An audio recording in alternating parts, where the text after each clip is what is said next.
My roses are back in bloom. Well, the cabbages are almost gone. I've been harvesting them as soon as they ripen.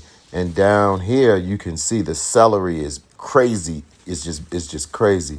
And these are almost ready. This was just planted a week ago, and it was really tiny coming from a cell tray. I'm not sure what's going on with that corn in the front. The variegated lemon tree is doing great. I haven't seen any mealy bugs on there lately, and it's producing fruit, as you can see. I can't wait till these ripen and I can eat my first one. As you can see, these melons are like vining. Soon they'll be touching the ground, and then I'll start letting them fruit. Man, you can't see them, but this thing is like putting on peaches like crazy. I've counted about 15 so far. Look at how tall and full it is. Like it's ready to go. And strawberries are still fruiting. These are two different types of watermelons. And I'm going to grow 20 to 25 pound melons this year. So stay tuned.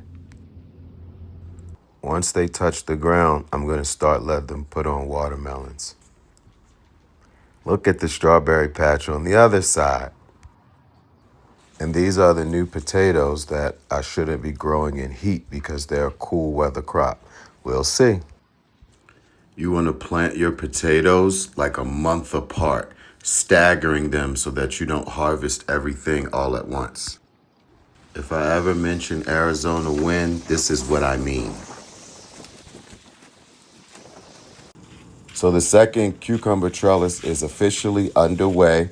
I stagger my harvest so that we don't be pulling cucumbers all at once, and I'm stuck with a whole bunch. This is another one I've been babysitting, this Roma tomato. Man, it's producing tomatoes all through here. Once they get a bigger size, I'm going to show off just how much one Roma tomato bush can produce. Since they only produce one harvest, you want to clip a few suckers and start rooting them now so you can run this plant all summer. This bell pepper plant, man, it's really packing on. Peppers, I didn't even expect it to do this much, and it's going to grow all summer. This is one variety that I continue to grow year after year. Cherry tomatoes are my #1 bestseller, and I can't ever keep enough of them around. The green beans are starting to come in. I've been feeding a lot of silica to these green bean plants, and they're producing a lot of green beans, and they're starting early. And this right here is definitely what I'm most excited about. So the cucumber wall is right on target. We're starting to trellis up, and then the aphids came, and this plant was eaten by aphids. But I don't play about aphids or any other infestation. As soon as I see it, I address it immediately.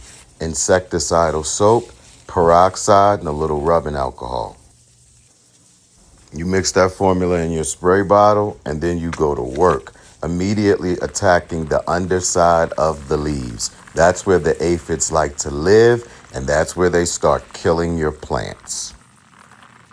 And you can see how early I caught this. This is because I touch every plant every day. So an aphid infestation will never get past me. This is what I use. I'm telling you, I swear by this stuff, and you don't see any aphids in my garden at all. As you can see by the plant dripping, I even spray the plants next to it because you never know where, when, or how these aphids are going to pop back up. And as you can see, once they start trellising, they start fruiting.